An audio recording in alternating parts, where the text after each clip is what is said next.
serious crime should not be allowed to stay here, or if we have knowledge they should not be allowed to come into this country, period. Ms. Moran, I read your testimony this morning, touched my heart. Your loss of your daughter, I know you'll talk about at some length. That is a tragedy which we all lament and look on with sadness. And we don't want to allow that kind of individual who damaged your family so terribly in this country in the first place, period. In his first term, President Trump deported dreamers who came to the U.S. as children. He deported veterans who had served our nation. He deported essential workers who care for our families, build our homes, and make sure we have food on the table in the morning. It was an undocumented worker who was watching your grandchild this morning at the daycare center. Undocumented worker who walked carefully with your mother back to her room after breakfast so she didn't fall down. It was an undocumented worker with that leaf blower in your front yard over the weekend. Now, President-elect Trump has pledged that on the first day of his new administration, he will declare a national emergency and use our military as part of a mass deportation plan. I've made a living out of politics, as have my colleagues at the table here. During the course of the campaign, you can make promises. Sometimes they come true and sometimes they don't.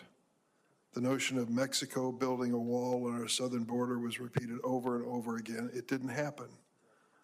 There was an extension of the wall on our border, but Mexico didn't pay for it. Things change when you go from high-flying campaign rhetoric to ground. Think about for a moment using our military for a mass deportation plan. I'm sure it would have a damaging impact on the morale of the troops, rounding up people in their own communities at a time when we're already facing the most serious recruitment challenge in years. Listen to the words of Stephen Miller, who now has been promoted to a higher level position, Deputy Chief of Staff for Policy for incoming President Trump. Here's what Stephen Miller said. In terms of personnel, you go to the red state governors and you say, give us your National Guard. We will deputize them as immigration enforcement officers. And if you're going to go into an unfriendly state like Maryland, Stephen Miller said, well, there would just be Virginia doing the arrests in Maryland, right? Very close, very nearby. Almost a nonchalant attitude toward the notion of sending National Guard from one state to the other to end up sending people out of this country. In addition to weakening our military, it would cost hundreds of billions of dollars to deport every undocumented immigrant in our country. It would damage our economy and separate American families. Instead, we should focus on deporting those who are truly a danger to America, and we should give the rest a chance to earn legal status. They would have to register with the government, certainly pay their taxes, and submit to serious background checks. Most Americans, nearly 2 out of 3, agree we should give lawful status to undocumented immigrants who don't pose a threat to our country. That's what we did in 2013. A bipartisan group of 8 senators, including myself and Ranking Member Graham, drafted a bill to reform our immigration laws and secure our border. 2013 it was. That bill passed the Senate 68-32. Unfortunately, it wasn't taken up by the House of Representatives and the Republican majority. The notion behind that was that everyone would be under requirement to come forward and identify themselves to the government, all the undocumented people in this country. And if they identified themselves, went through a background check, paid their taxes, they could continue to live and work here without fear of deportation. In fact, in our bill, over a long period of time, and a really long period of time, they could be on a path to legality and citizenship. That's a starting point that I think makes sense. Not mass deportation, but mass accountability, so we know who's here. And how would it make a difference? We would go to E-Verify to make sure that if you didn't go through that process in our bill, you couldn't legally work in the United States. So there was an enforcement. It was serious. I'm glad I was part of that effort, and I hope we can return to the discussion. Over the weekend, President-elect Trump. I watched his interview on Meet the Press. He said some positive things from my point of view. And he really challenged us on the Democratic side to work with him when it came to the Dreamers. I accept the challenge. Name the time and place, Mr. President. I'll be there. The reality is that Congress, for almost 40 years, has failed to fix our broken immigration system. We've had opportunities to do it. I hope we can find more in the future. We should use our 2013 immigration bill as a starting point instead of mass deportations, as I said, mass accountability. Let's fix our broken immigration system in a way that protects our country and honors our heritage as a nation of immigrants. Now I recognize Senator Graham. Thank you very much, Mr. Chairman. From our point of view over here, one of the primary issues facing the American people in 2024 for president and other elections, who is best able to control a broken border? Most Americans are sympathetic, kind-hearted people who feel like the Biden administration was criminally negligent in protecting us by having a broken border and allowing drugs to pour into our country to kill tens of thousands of young people, allow people to come in our country who are convicted felons to do damage to families we'll hear from today. That nightmare is coming to a close. In January of 2025, the Republican Senate will make its top priority a transformational border security bill that will be taken up and passed by the Budget Committee, increasing the number of bed spaces available to detain people instead of releasing them, increasing the number of ICE agents to deal with people who should be deported, finish the wall, and put technology on the border so we'll have operational control of the border. That's going to be our top priority. I want to cut taxes, but we'll cut taxes. But as to the Senate, transformational border security goes first through reconciliation. Over 8 million people were encountered during the Biden years, 4 million released into the country. The non-detained docket that we have as a nation is over 7 million people. There are 600 and something thousand people on that non-detained document that have criminal records. We're going to start sending people out of the country that present a threat to us and should never have been here to begin with. The politics of immigration and broken borders, according to a couple of Democratic senators, was outcome determinative. I think they're right. So as much as I respect and admire the chairman, I think your focus is misplaced here. You should be working with us to clean up this mess. You should want mass deportations of people here illegally that represent threats to our country. How did we get to where we're at? The average annual deportation for Obama and Trump was about the same. Along comes Biden, it drops like a rock. So when you have people show up and by the millions and the number of people being deported goes down by 40-something%, you're incentivizing more people to come. It is our belief that the only way you'll get control of the border is for deportations to start early so people will not pay the money to the coyotes and others to come to our border in the first place because they see people leaving, not staying. If we do not have outflow, the inflow will continue.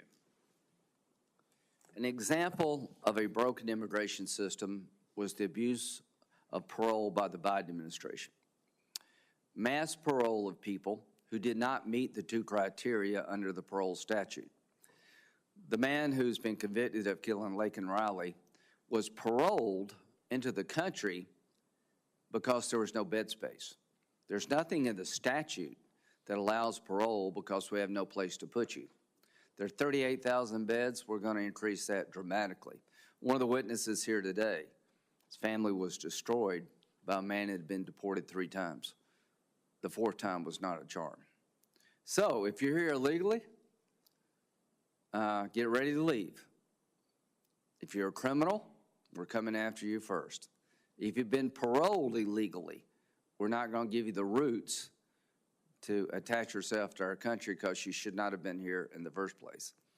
As to the dreamers, hopefully we can find a solution to that problem. What I want to do is regain control of a broken border really quickly. The highest number of people on the terrorist watch list in our country exists today. I hope that number will go down pretty quickly. I know Senator Cornyn's on the Intel Committee. In many ways, a broken immigration system has created a ticking time bomb for our national security.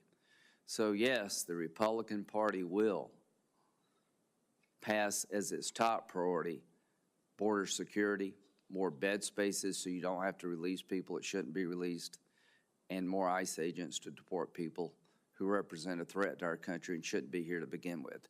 We're going to do that. And to my Democratic friends, I think if you resist rational deportation policy, you do so at your own peril.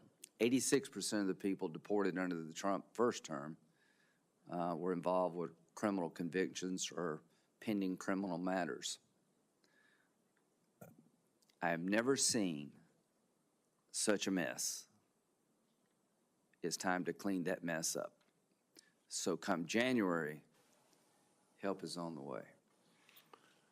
Thank you, Senator Graham. We have an immigration subcommittee, and chairing that committee is Senator Padilla, and ranking member is Senator Cornyn. They each asked for a chance to make an opening statement. I recognize Senator Padilla. Thank you, Mr. Chairman, and Senator Graham. I want to thank each and every one of the witnesses that are here today for obviously a timely and important discussion, but taking place during an uncertain and unnerving time for many in our nation's history. I'm going to deviate for a second from my prepared remarks just to acknowledge what Senator Graham has begun to lay out. Look, this topic, this issue is certainly complex. It doesn't do the issue and the challenge justice to just say, well, there's so many immigrants in America, or some people say illegal, some people say undocumented immigrants in America, when you really must break it down into a number of categories. Are there some number that beyond being in the country undocumented may be involved with unlawful activities? Yes, and I don't think you're going to find Democrats saying we shouldn't be pursuing actions against violent criminals. But when Senator Graham also suggests, but I hope we can take care of the dreamers. Dreamers, as you all know, young people who were brought here by their parents at a very young age,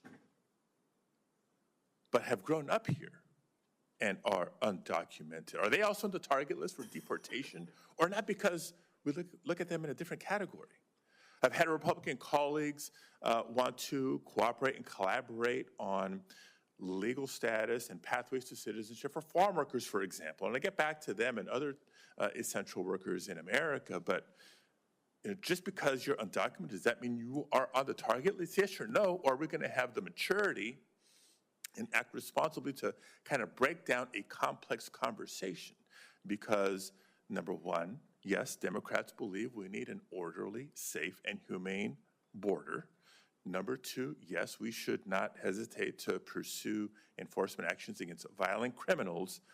But let's be clear what we are talking about today.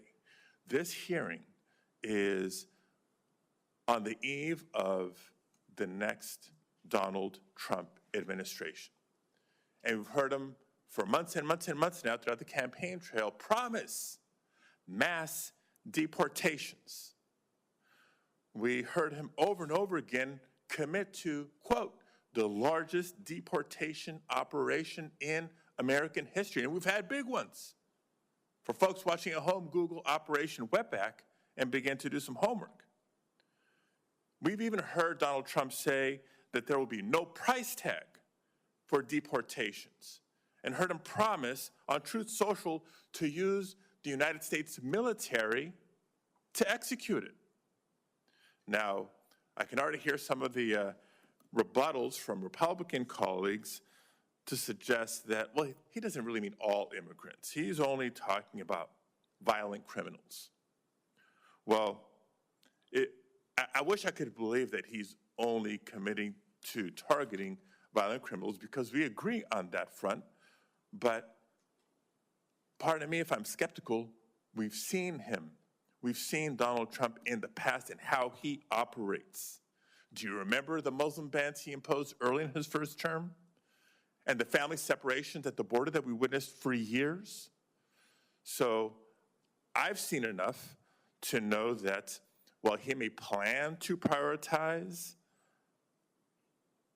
in effect, he will be targeting all undocumented immigrants, which will inevitably include those without criminal convictions of any type. Now, previous administrations of both parties, we saw some stats being presented. It's been the policy of previous administrations to prioritize the deportation of those with criminal convictions. But what we're hearing from incoming President Trump isn't that. And look at who he is putting in these pivotal roles to help him execute. A loyalist in Christine Ohm at DHS, extremist Stephen Miller as Deputy Chief of Staff for Policy, and Tom Homan as border czar, who told undocumented immigrants through the press, quote, "You should be afraid," end quote. Dreamers, farm workers, that's the message. And he promised worksite raids to prosecute anyone who stands in their way. They're pushing an extremist agenda. On top of the fact that, like, separating spouses and ripping away children from their parents, citizen children from sometimes undocumented immigrant parents, isn't just cruel. It's not just morally wrong. Here's another very important reason why Americans should be concerned. For anybody whose vote this last November was motivated by high prices of food, of housing, of anything else, understand that the mass deportation Donald Trump is describing will be disastrous to our economy. Again, I'm not trying to justify those involved with criminal activity. We're on all the same page there. I'm talking about nonviolent criminal, undocumented immigrants. It is all of us, the American people, who will pay for the extremism policies that he has promised. Put aside the millions and millions and millions of dollars to find undocumented immigrants he may be targeting, to detain, and to remove through the process of deportation. For a minute, don't even count on the funds that will be necessary to hire thousands of Border Patrol and ICE agents, let alone the cost of constructing detention centers and jails for this operation. Let's focus on the impacts to the economy for American families. Because the fact is, there are millions of undocumented immigrants living in the United States today who are working in industries critical to our entire economy. Undocumented immigrants make up nearly 15% of all construction workers, for example, and roughly half of our agricultural workforce. Again, if you care about the cost of housing, you care about food prices at the grocery store, you should be paying attention. Because if tomorrow Stephen Miller could snap his fingers and have his way, our annual GDP would drop roughly 6.8%. Imagine all the losses of the Great Recession and then still shrinking the economy another 2.5 points. So what does that mean for folks at home? It's simple. Any industry with a significant percentage of undocumented immigrants will have a harder time finding workers. And I know we've all been hearing from employers and business leaders for years now about their struggle already to find sufficient workforce.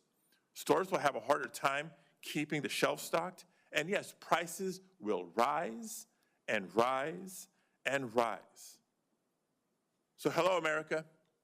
Get ready for a more expensive food bill when you're preparing next year's Thanksgiving dinner or next year's Christmas dinner. And if you've been saving up for years and years to try to buy your first home, get ready to wait even longer because construction will slow and prices will go up. So the next time we hear Republicans say that they support Trump's plan to deport waves of undocumented immigrants, let's be clear about what comes with that. Higher prices for American families. They're supporting the forced removal of millions of hardworking community members, 80% of whom have lived here 10 years or more. These are not recent arrivals. People who have lived here for years, if not decades. They're supporting fear and uncertainty in immigrant communities that will cause untold numbers of immigrants, no matter their status, to stay home from work, from school, from shopping. And they're supporting the punishment of over 5 million workers who Donald Trump's own administration declared to be, quote, essential to our economy. Essential workers who fed us and kept us safe during the COVID-19 pandemic.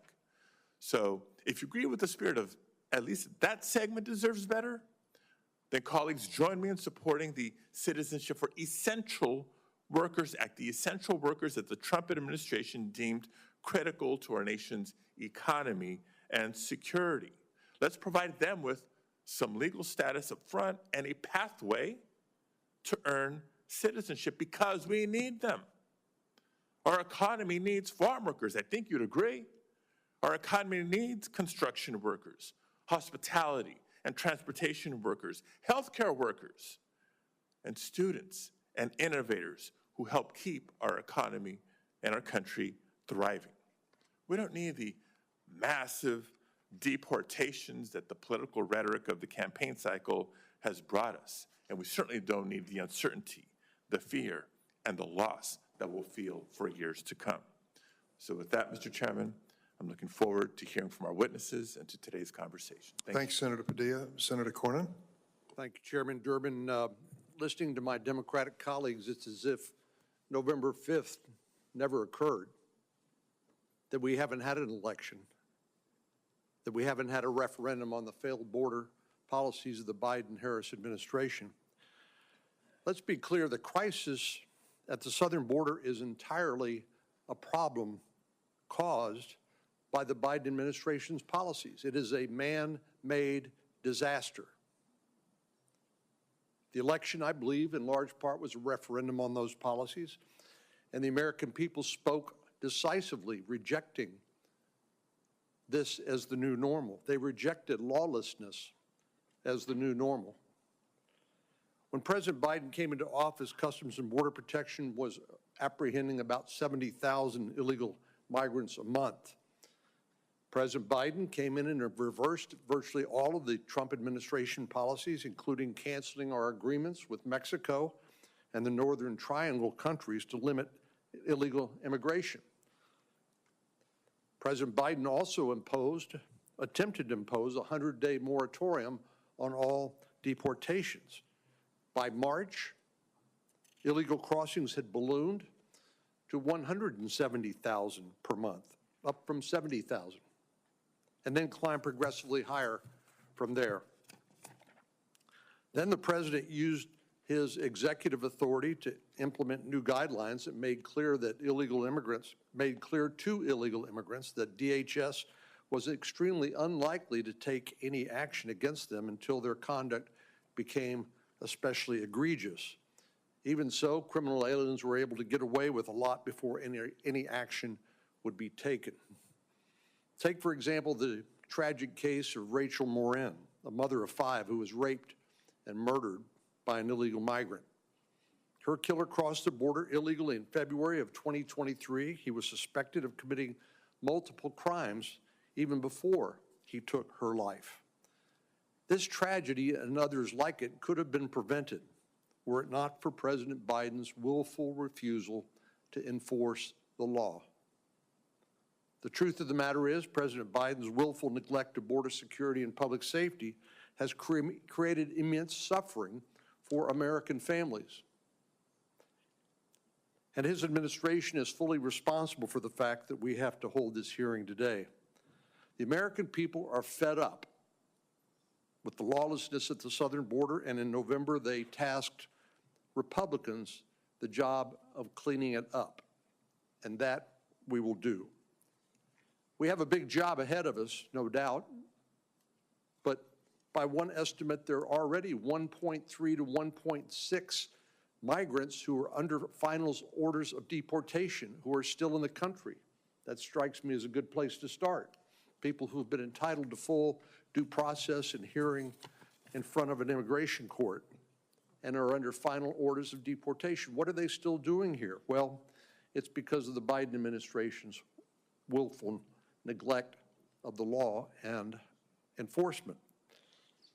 By my calculations, the Biden administration has released at least 3.6 million illegal migrants over the southern border. And during the same 4 years, Border Patrol recorded an additional 1.7 million gotaways. Those are people willfully evading law enforcement.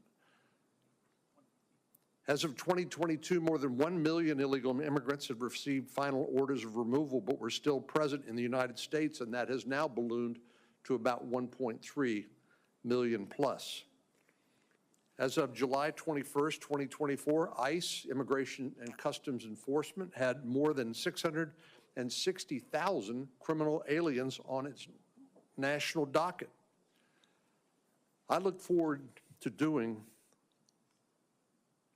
what the American people voted for on November 5th, which is to restore the law and enforcement of the law as the new normal in America, unlike the last 4 years. And it's going to require us to do a lot of work to clean up the mess left by the previous administration's policies. We have to make it absolutely clear to prospective illegal immigrants that we will enforce our immigration laws. We will not accept illegal border crossings as the new normal. What we will accept is lawful, orderly, humane immigration policies. We are the most generous country in the world when it comes to naturalizing people coming to our country, roughly 1 million people a year. That's the right way to do it, not the way the Biden administration had it done. We will follow through on the orders of removal by immigration courts, and again, we will not accept lawlessness and criminality in the United States as the new normal.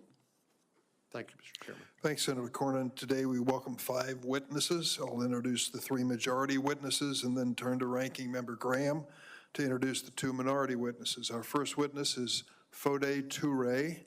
I hope I was close to pronouncing it correctly. Thank you.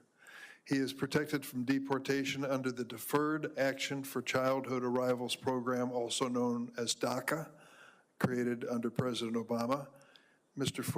Toure now serves as an assistant district attorney in the city of Philadelphia. Our second witness is retired Major General Randy Manner, who served our nation in a variety of positions in the Pentagon and around the world for 30 years, including acting vice chief of the National Guard Bureau, in which he oversaw that important part of our military defense. Finally, we are joined by Aaron Reichlin Melnick, a senior fellow at the American Immigration Council, where he works to inform the American public about immigration policy and advance fact-based research into enforcement. Ranking Member Graham, would you like to introduce your witnesses? Thank you, Mr. Chairman. Our first witness is Mr. Art Arthur. He is a resident fellow in law and policy at the Center for Immigration Studies. Prior to joining the center in 2017, he served as an immigration judge, was Associate General Counsel at Immigration Naturalization Service. He served as staff director for the National Security Subcommittee on the House, Committee on Oversight and Government Reform, and counsel on the House Judiciary Committee. He is an expert on immigration policy.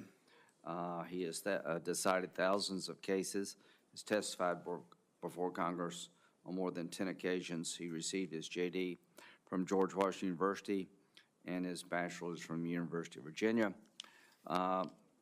Ms. Moran is here with us again. She is from Aberdeen, Maryland. She's retired, but currently works part-time as an office administrator for a church. She has six children, stay-at-home mom for 25 years, and homeschooled her children. She is the mother of Rachel Morin, and she joins us today to share Rachel's story. Real quickly, Senator Cornyn mentioned this, but the man who stands accused of murdering Rachel was deported 3 times, is suspected of murdering a woman in El Salvador, where he came from, broke into a home in California and assaulted a young girl. He's pending trial like everybody else. He's innocent until proven guilty. But this case not only has destroyed your family and broken your heart, Ms. Morin, it should be a wake-up call to the country. And I got the call, and we're going to do something about this. Thank you. Thanks, Senator Graham. We're going to proceed as follows. I'm going to swear in the witnesses. They each have 5 minutes to make presentations, and then we open it to the senators who have each 5 minutes to ask questions. So my first request is for the 5 witnesses to please stand and take the oath. Do you affirm the testimony you're about to give before this committee will be the truth, the whole truth, and nothing but the truth, so help you God? The record reflects that the 5 witnesses answered in the affirmative. Mr. Toure, you're first. Chairman Durbin, Ranking Member Graham, a member of this committee, good morning. Good morning. And thank you all for inviting me to speak with you today. Before I begin, I'd like to express my deep sympathy to Patty Morin for the horror she and her family have endured. My prayers are with you and those dedicated fighting for justice. My name is Fordia Toure. I am a DACA recipient, a prosecutor, a husband, and a dad, and without question, a patriot. My love for this country stems from my elementary school days, when I recited the Pledge of Allegiance with all my classmates each morning. My family came to the United States in search of freedom and safety. I was born in Sierra Leone at a time of great civil unrest. When I was 4 years old, my father was killed, and my mother and grandmother and I fled to Guinea, a neighboring country. My mother was able to migrate to the United States, but I stayed with my grandmother, who died shortly after my mother left. I came to the United States on my 7th birthday in 2003. I have been here ever since. I learned that I was undocumented when I tried to get a driver's license. It was one of the worst days of my life. In 2012, I was thrown a lifeline when DACA was announced. Thanks to DACA, I was able to graduate from college and attend law school on a full merit scholarship. I now work full-time for the District Attorney's Office in Philadelphia. During this time, I met and married my beautiful wife, Jaxiel, who is here with me today. And we bought a house, and we had our son. The opportunity to address all of you on behalf of DACA recipient and mixed status families like mine is not one I take for granted. My wife and I have spent years building community, and we're extremely anxious about what the future might bring. I feel the consequences of mass deportation on a personal level, on a community level, and on a societal level. On a personal level, my wife is here, and I have no family in Sierra Leone to help sustain me. I'm currently the breadwinner in my family. If I were to be deported, my wife and our son would be left without to pay the mortgage. My son would also be without a father. My deportation would hurt my own U.S. citizen mother and my wife's extended family, all of whom are United States citizens. My wife is the primary caregiver of her mother, who is legally disabled and has a tumor in her brain. My wife's mother requires chemotherapy injection each month in order to control the size of the tumor on her brain. If I were to be deported, my wife would no longer be able to play such a critical role in her mother's life. My wife should not have to choose between caring for her mother, who is legally disabled and has a brain tumor, and me. My brother-in-law should not have to choose between re-enlisting the Marines next year and risking his mother's health if my wife is not here to care for her. My brother-in-law has been serving in the United States Marines since he graduated high school. On a community level, my taxes help fund my community's road, school, and overall well-being. If I were to be ripped from my community, the taxes I pay would go with me. My wife and I are also devoted Christians with strong ties to our church. Finally, the people of Philadelphia would be hurt if I were to disappear. Victims of crimes whose cases I prosecute will lose an ally in their fight for justice. On a society level, mass deportation would be devastating. As a prosecutor, I know how delicate the ties between law enforcement and immigrants can be. If immigrants are afraid to cooperate with the police or prosecutors like myself because they're afraid of deportation, we all suffer. When you have ICE agents patrolling courthouses and police stations, you create a category of people who are less willing to report crimes and less willing to cooperate with law enforcement in solving crimes. Mass deportation hurts all of us, our family, our community, and our society. We owe it to ourselves and to our country to reject mass deportation and look for a solution for dreamers whose lives have become deeply rooted in the country and strengthen our borders. DACA recipient and long-term undocumented individuals in mixed-status families have become pillars in their homes. Removing them would place hardship on U.S. citizens like my mother-in-law, U.S. citizens like my wife, who depends on our contribution in the House. This will cause an incentive for those U.S. citizens to turn to social welfare programs due to one less income in the home. After more than 2 decades here, I can absolutely state that this is my home. I am part of the fabric of my community, and they are part of me. The federal government may not have fully recognized this truth yet, but I long for the day when they do. Until that day comes, I'll continue to contribute everything to my house, to my mother-in-law, to my son, to my wife, and to my entire family. Thank you all so much for your time and attention to this critical issue. Thank you, Mr. Toure. Mr. Arthur.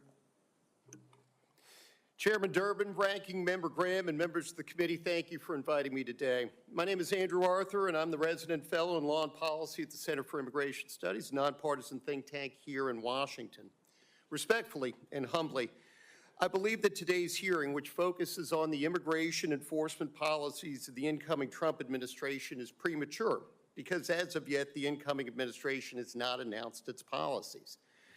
Given that, however, the committee should assume 2 things. First, that the policies the new administration will implement will comport with law. And second, that those policies will implement enforcement mandates Congress has set forth in the Immigration and Nationality Act. As the Supreme Court has made clear, the principle that Congress is entrusted exclusively with the formulation of policies relating to the entry of aliens and their right to remain here, quote, has become about as firmly embedded in the legislative and judicial tissues of our body politic as any aspect of our government, close quote. Right now, the U.S. immigration system is at a breaking point.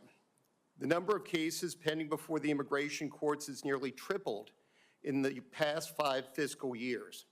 And that's after 700,000 cases involving putatively removable aliens were terminated, dismissed, or closed. A record 10.8 million plus inadmissible applicants for admission have been encountered nationwide since FY 2021. And between releases and gotaways, nearly 8 million inadmissible aliens have entered our country over the past 4 years. The sad state of our immigration system is directly attributable to policy decisions that have been made at the local, state, and most critically federal level, not by Congress that has plenary power under our constitutional order over immigration, but by an executive branch that has usurped Congress's authority. That has needlessly rendered the American people vulnerable to predation by criminals and aliens who pose a national security risk. And as the chairman of the Federal Reserve has admitted, it has dampened wages for American workers, both citizens and lawful immigrants, and impacted the unemployment rate. Most critically, however, it has ruined the faith of the American people and the credibility of our immigration system. As Barbara Jordan, civil rights icon, former member of Congress, and at the time chairman of the U.S. Commission on Immigration Reform, told Congress in 1995, quote, "Credibility in immigration policy can be summed up in one sentence. Those who should get in, those who should be kept out are kept out, and those who should not be here will be required to leave," close quote. With deportations, including deportations of criminal aliens, plunging over the past 4 years, Senator Graham's chart showed, it's little wonder that, as Gallup reported in July, a majority of Americans want an immigration reduction, reversing a 19-year trend. The law mandates that illegal migrants be detained, but that law has been ignored. The law mandates that alien criminals be removed, but that law has been ignored.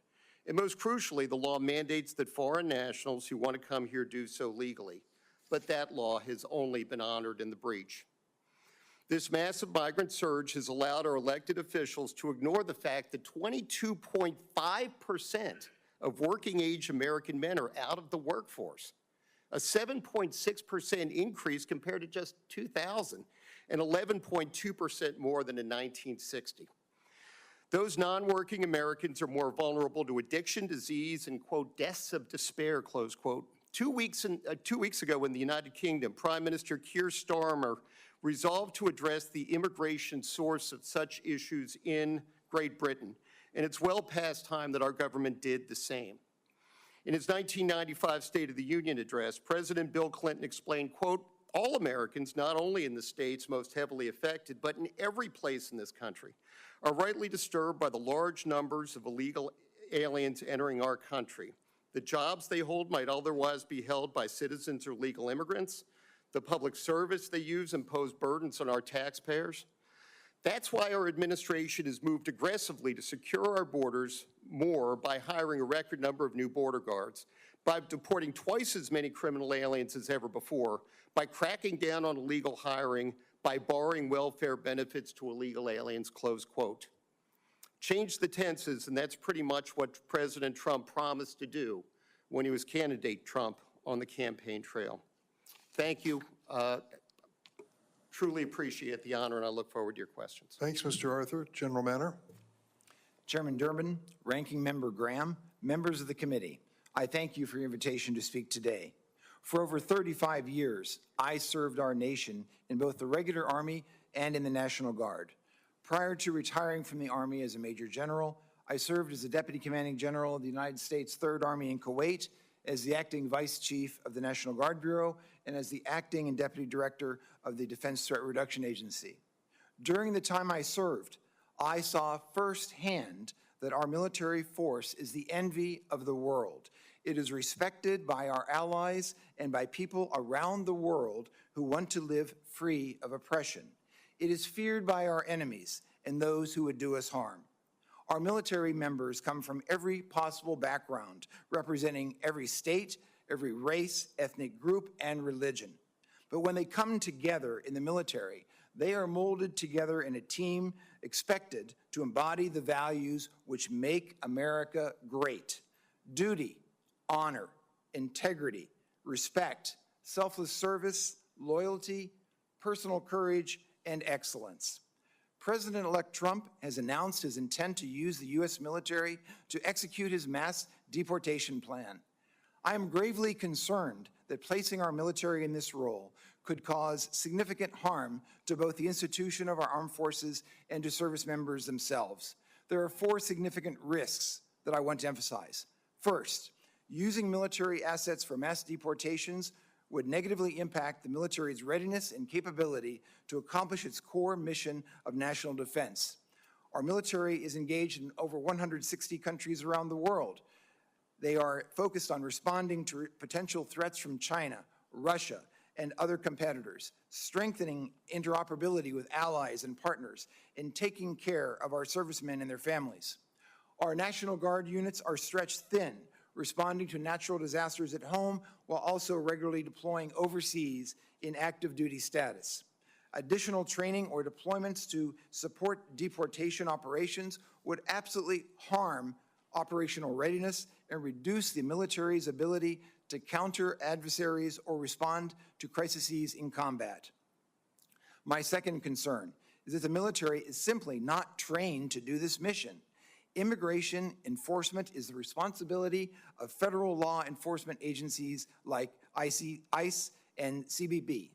These agencies' personnel regularly interact with migrants and U.S. citizens. They are extensively trained in the appropriate application of immigration law, the protection of civil rights and civil liberties, and care of migrants in custody. The U.S. military is the best trained in the world for its war-fighting mission, but it is neither trained or equipped for immigration enforcement. Most active duty armed forces receive no training for domestic law enforcement situations. A small number of National Guard units receive a mere 4 to 8 hours of civil disturbance training per year. This lack of training and experience greatly increases the risk of significant and potentially deadly mistakes in a charged operational environment. My third concern is the effect on recruiting, retention, and morale.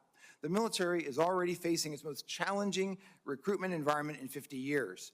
Involvement of the military in a politically charged domestic deportation efforts would only add to those challenges. It would separate service members from their families, their jobs, and their communities for extended periods of time in order to engage in a highly controversial mission for which service members would feel ill-equipped and trained.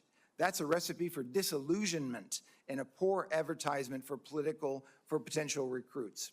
Finally, involving the military in a politically charged domestic issue like mass deportation would erode public trust in the military.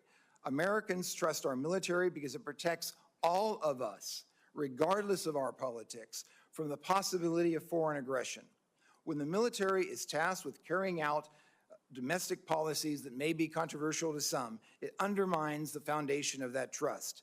That, in turn, will increase risks in morale, recruitment, retention, and readiness. And all of these impacts carry serious consequences for our national security. Gentlemen, for these reasons, and ladies, for these reasons, I strongly encourage any future presidential administration to keep immigration enforcement and our military separate. Thank you, and I look forward to our questions. Thanks, General Manner. Ms. Morin? Chairman, ranking members, senators, thank you for this opportunity to come speak to you. I really appreciate it. As you can tell from my introduction, I'm not a politician. I'm a mother. I raised 6 children. I have 25 grandchildren. I have 4 great-grandchildren. The day that we got the phone call that my daughter had been murdered, I'm sure you've heard this before, but I was in Kentucky. We had a grandbaby that had passed away. And when I got the phone call, the detective said, Mrs. Morin, we found your daughter's body. At the time, all I knew was that my daughter was dead.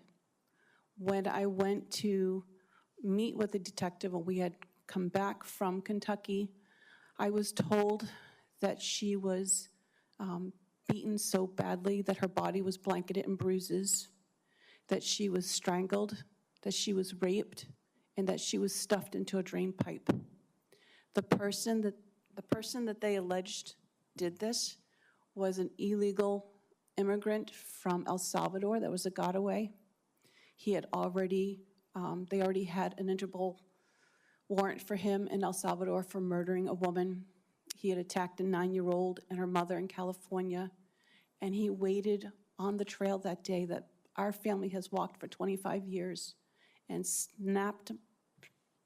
dragged my daughter off the trail and did these horrendous, brutal things. This is what she looked like before that day. Oops. She's a beautiful woman, but more than that, you can tell from looking at her just the light that comes out of her. She was a happy person. She loved her children. She was a hard worker. My daughter is like so many other American girls that go about their life and they're just caught unawares from behind, dragged off the main road, trail, whatever, strangled, raped, murdered. Some have been found, some have not. I realize that deportation and illegal immigration has become such a big issue, and rightly so. We have Americans that are dying every day, and law enforcement don't want to give you the true numbers because they don't want the public to panic. In our town, we've had 2 murders by illegal immigrants. Maryland is a sanctuary state, and we have sanctuary cities. I was last told that crime in Maryland has increased by 850% over the last 4 years. We have over 54,000 convicted criminals, illegal immigrants that are criminals in our country at this very moment. I think deportation is necessary. The American people should not feel afraid to live in their own homes. When I was 14 years old, and I don't know if anybody knows this, but when I was 14 years old, a criminally insane man came into my house, kidnapped me, made me walk 60 miles towards the Canadian border while raping me at night. I have some idea of what it's like to be a victim of a violent crime where law enforcement did not believe that they were going to find me alive. So I have some understanding of what my daughter suffered. And when I was at that funeral home and saw my daughter's body, because the case, the hearing's not until April, I can't tell you in detail, but I can tell you this one thing, that my daughter suffered so terribly in a very brutal and violent way. And these type of immigrants should not be in our country. And because we have open borders, and because everyone is allowed in, and because the law is not being carried out at the borders, if they had done a DNA swab, the 3 times they encountered this person that's allegedly accused of killing my daughter, they would have known that he had an Interpol warrant for murder in his country. We need to follow the laws that are already on the book. We need to close our borders. We need to protect American families. We need to protect our women and children, which are the most vulnerable in this country. And I do understand the economics that everyone is talking about. I do understand the military position, but I think that you should put American citizens first. We are the ones that pay your paycheck. We are the ones that pay taxes. We are the ones that believe that when you went into office that you were going to keep your word and that you were the man or the woman for the job at the time that would uphold our values. We are a constitutional republic for the people, by the people. We, the people, have put you, the people, into office. And you should be doing everything you can to protect us. That's why we put you there. A thought that I had just today coming on the train over here is that when you look at a tree and you say, oh, that's an apple tree, you say that because you see that their apple is the fruit that's growing on the tree. It's the same thing with a man's character. It's by your actions that a person knows what their character is like. And I think one of the reasons why 87% of Americans voted for Donald Trump is because they have seen the character by the fruit that President Biden and Kamala Harris have produced these last 4 years. Thank you. Thank you, Ms. Moran. Mr. Reichlin-Melnick. Chairman Durbin, Ranking Member Graham, and distinguished members of the committee. My name is Aaron Reichlin-Melnick, and I'm the Senior Fellow at the American Immigration Council. At the Council, we have long studied the population of immigrants in the United States and provide detailed estimates of their demographics and economic contributions on our Map the Impact website. Today, there are at least 13 million undocumented immigrants in the United States. President-elect Trump has promised a mass deportation campaign with the stated intent of rounding up and deporting every single one of them. So who are they? Well, most have been here for at least 15 years, having entered before the Obama administration. Over 4.8 million people have been here for 25 years or more, with no path to permanent legal status, no line for them to stand in. Most undocumented immigrants have spent decades living, working, and putting down roots, all at constant risk of deportation. Nearly all are either employed or attending school. Some have permission to work legally. Most do not, putting them at increased risk of exploitation. They are farm workers, meat packers, cooks, waiters, construction workers, factory workers, delivery people, home health aides, nurses, teachers, artists, writers, musicians, entrepreneurs, and yes, even lawyers. Undocumented immigrants are also more than their jobs. They are parents, spouses, partners, brothers and sisters, grandparents and grandchildren, loved ones and friends to millions of U.S. citizens and permanent residents. 5 million U.S. citizen children have at least one undocumented parent. In an average public school classroom of 25 children, at least 2 have an undocumented immigrant parent at risk of deportation. While President-elect Trump talks about targeting criminals, over 90% have no prior criminal record whatsoever. Of the small minority that do, the most common prior convictions are traffic offenses or immigration offenses. Efforts to ramp up deportations would sweep in tens of thousands of people each year who have no or minimal criminal legal system contact. We know this because this is what happened during the first Trump administration. When there were no enforcement priorities, everyone was an enforcement priority. And the single largest group of that increased arrests under the Trump administration was people with no criminal record. Beyond splitting families apart, a mass deportation campaign would be a costly mistake for American taxpayers. When we account for the enormous capital investment, infrastructure, and hiring necessary to arrest, detain, process, and remove 1 million people per year, we estimate that mass deportations would cost $968 billion in total, enough to instead construct 2.9 million new homes or fund Head Start for 79 years. Mass deportations would also cause economic chaos. As millions are expelled, the U.S. population and labor force would shrink. So too would the economy. Prices would rise in sectors with significant undocumented workforces. Building, maintaining, and repairing houses would become more expensive, as would groceries, restaurants, travel, and childcare. Every American would feel the pinch of inflation. Overall, we estimate that a mass deportation campaign would lead to a loss in total GDP of 4.2 to 6.8%, at minimum as much as the Great Recession. And just like then, many Americans would lose their jobs.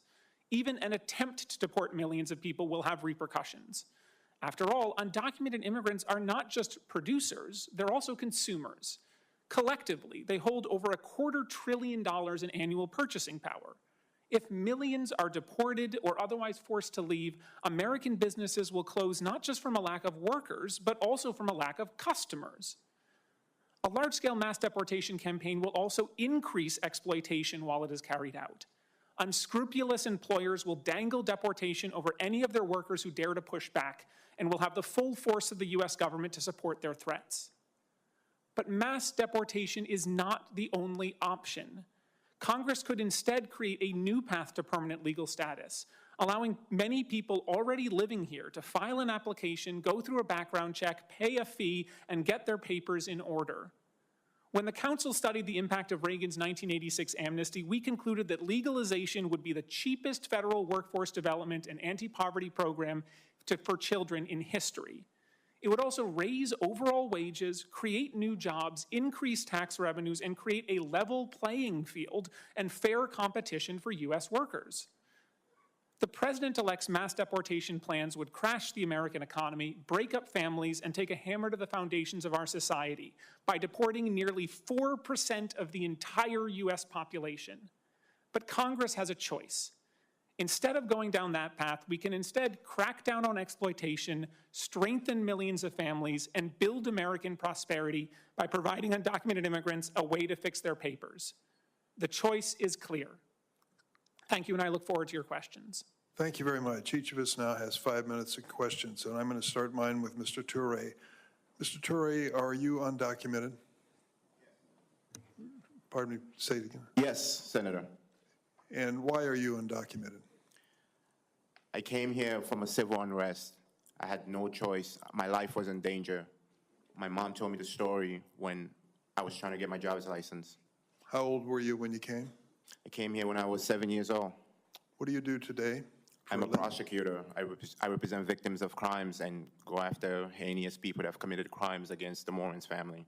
You've talked about Ms. Moran's situation a minute or so earlier, but the perpetrator of the crime against her daughter Rachel would be the type of person that you would prosecute? Yes, Senator. I think there is a fundamental difference we're being asked to acknowledge here. Is there a difference between Mr. Toure and the animal who attacked Ms. Moran's daughter? Of course there is. This man, for a living, is prosecuting criminals. This other individual is a clear criminal with a record. When we say massive deportation, should we consider them the same because they're both undocumented? Let me ask you this, Mr. Reichlin-Melnick. Most Americans, when you talk about the cost to the government in billions of dollars for this deportation, are going to say what most of us would fundamentally say, keep me safe. I don't care what the hell it costs. So is it realistic, if we're talking about a massive deportation, for us to be looking at federal budgets for financing it? I think it's important for people to understand that ICE already goes after people with criminal records all the time. And in fact, that has been the priority of the previous 2 to 3 or more presidential administrations, and is what Congress sets.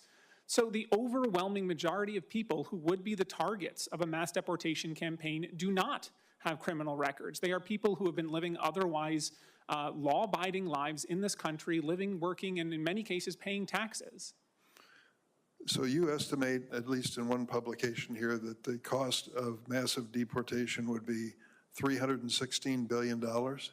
At a minimum. In fact, if you look at it over the course of an 11-year operation, it could be as much as $1 trillion. And that's for conducting sufficient arrests, detaining immigrants en masse, legal processing, and removal for those 4 categories. That's right. And we're looking at hundreds of billions of dollars to carry out a deportation of 4% of the U.S. population. So if you want to do a massive deportation to get Mr. Toure out of this country, you're talking about a massive amount of money that has to be spent. Enormous sums. And we hear from General Manner the impact it could have on our National Guard and military if they are given this responsibility. Have you taken that into consideration? We weren't even able to account for the costs of the military, so you should consider our estimates to be conservative. The actual costs would likely be significantly higher because there are so many factors that we couldn't even attempt to estimate.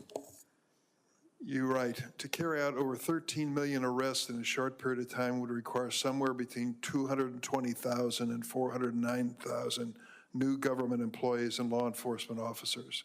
Nearly impossible given current hiring challenges across law enforcement agencies. Could you explain that? Well, right now, ICE only has about 8,500 officers in the entire agency, and less than 1,000 are assigned to fugitive operations, whose job it is to go out into the community and arrest people. But because the overwhelming majority of undocumented immigrants have no interaction with the criminal justice system, they have no criminal offenses, that means that to arrest them would require going out into the community, finding them, and rounding them up. And in order to do that would require an enormous investment in personnel, far beyond any law enforcement operation ever conducted in the United States history. So if we are determined to remove Mr. Toure, the prosecutor from Philadelphia, from America, and send him back to Sierra Leone or someplace like that, you're talking about massive amounts of money. If we are to focus on the truly dangerous people in this country to make sure that they are removed, and should be, that is a lesser amount, for sure. That's right. In fact, if you look at data on ICE's own data, non-detained docket, which has already been cited by several members here, that is looking at about 1.2% or less of people who have any sort of serious violent offense. And of course, the resources involved there would be much smaller than trying to deport 13 million people. Making a priority the dangerous people who are in this country or those who are here illegally and could be dangerous certainly is a much different assignment than saying massive deportations. Thank you, Mr. Melnick. Senator Graham. Does anybody disagree with the following statement? America has a right to limit how many people can come into our country. No. Nobody disagrees with that. Good. Mr. Toure, very successful life. You have much to be proud of. During the 4 years of the Trump administration, were you ever, anybody suggest you should be deported? Thank you, Senator, for the question. No. Okay. Do you support deporting the 1.2 million people who have been through the system, have a final order of removal? Do you support them leaving? Senator, I'm a prosecutor. I go after. No, I didn't ask you if you're a prosecutor. Do you support them leaving? I support people that have committed serious crimes. Do you support the people who have gone through the system, been denied, had their day in court, final order of removal? Do you support them leaving? If you have As a committed prosecutor, as a rule of law person? if you have committed a serious crime in this country, That's not the question. So is it your belief that every non-criminal in the world can come to America? No. How many people want to come to America that are non-criminals? Probably hundreds of millions, and I understand why. It's a great country. So my point is, if you're not willing to say that we're going to deport you after you've had your full day in court, you're facing a final order of deportation, we're going to incentivize people to come forever. Mr. Melnick, is that right? How many people did Ronald Reagan provide amnesty to? Estimates are roughly 2.7 to 3 million. How many illegal immigrants are in the country today? I said roughly 13 million, although we don't know the exact I would say estimates. that the last thing we want to do is give amnesty to people here now because we'll be overrun. Mr. Arthur, would you describe the last 4 years as mass illegal immigration coming to our borders? I believe that that's fair characterization, Senator. Does anybody disagree that the last 4 years has resulted in mass illegal immigration directed toward America? Because if this is not mass, what the hell would be? Now, how do you answer mass illegal immigration? You start enforcing the laws, Ms. Moran said, and you start sending people back who've had their day in court. You can't answer the question, and I respect you. You've been able to take the opportunity to make something of yourself, but we're passing on just constant disorder. If you can't say you should be deported after you've had a full hearing, everything been available to, and you lose, and it's hard to say you need to go, we don't have an immigration system, general. How many people have been deployed to the border by governors to assist in border security from the National Guard? Sir, I don't have that information. Okay, it's thousands. Is that illegal use of the National Guard?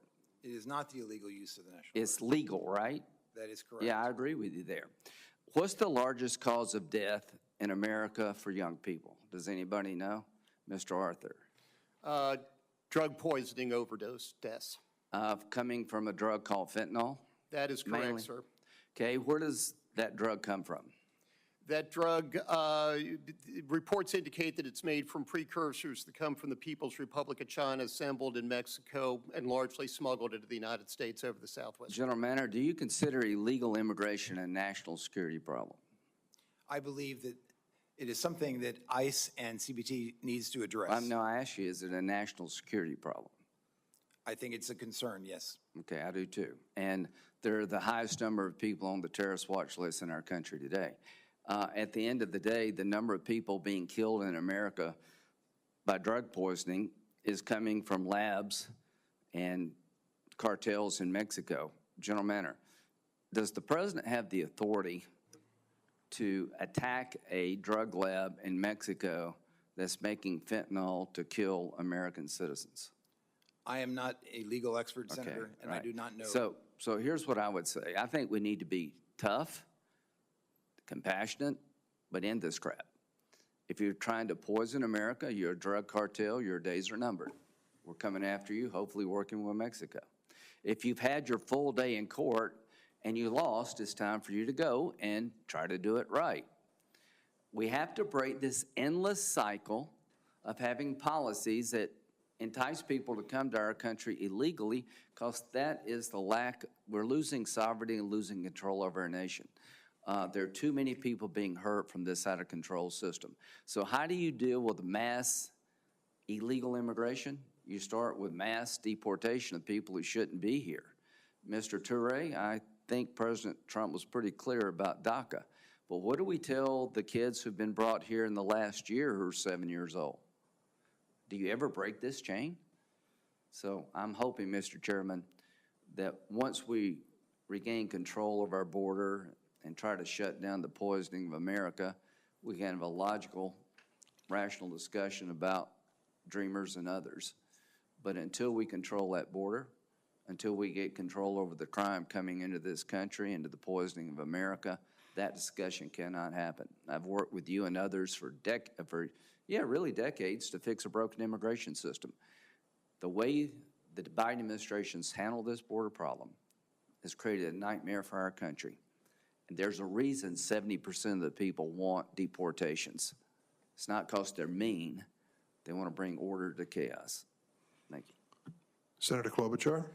Thank you very much, Mr. Chairman. Thank you for having this hearing. And I know that you've worked with Senator Graham in the past on the Dreamers issue, and I hope that work continues. And I would start with what you said, Mr. Arthur, just about how we don't know yet how this is going to come down.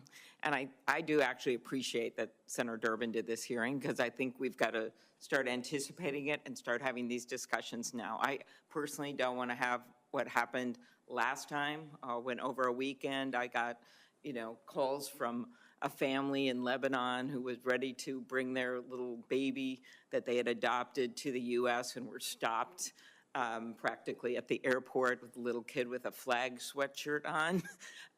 And we were eventually able, through officials in the past Trump administration, to get that baby adopted, and is now a thriving child in the U.S. And so Ms. Moran, so appreciate you being here and your strength coming forward.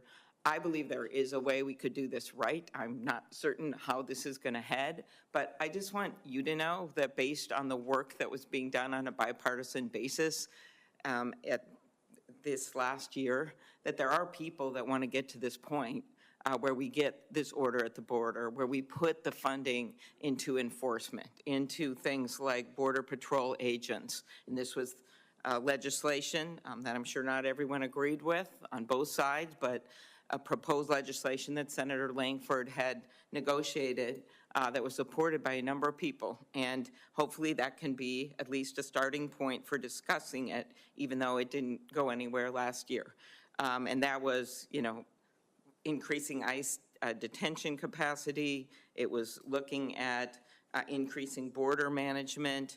And I personally have taken a lot of grief for my support for COPS reauthorization and adding resources to law enforcement, which I think is so necessary with the fentanyl issues. But I think that there is a way. I note that in that agreement, that proposal that was made, as well as the proposal that Senator Rounds negotiated, that Senator Graham has been involved in the past on path to citizenship for Dreamers, on doing something about the temporary status people, on looking at people who have not committed crimes and what we can do to make sure our workforce is strong. I think there is a path here, and I'm just continuing to focus on where we can go. And I would ask you, Mr. Toure, and your story was moving in its own way.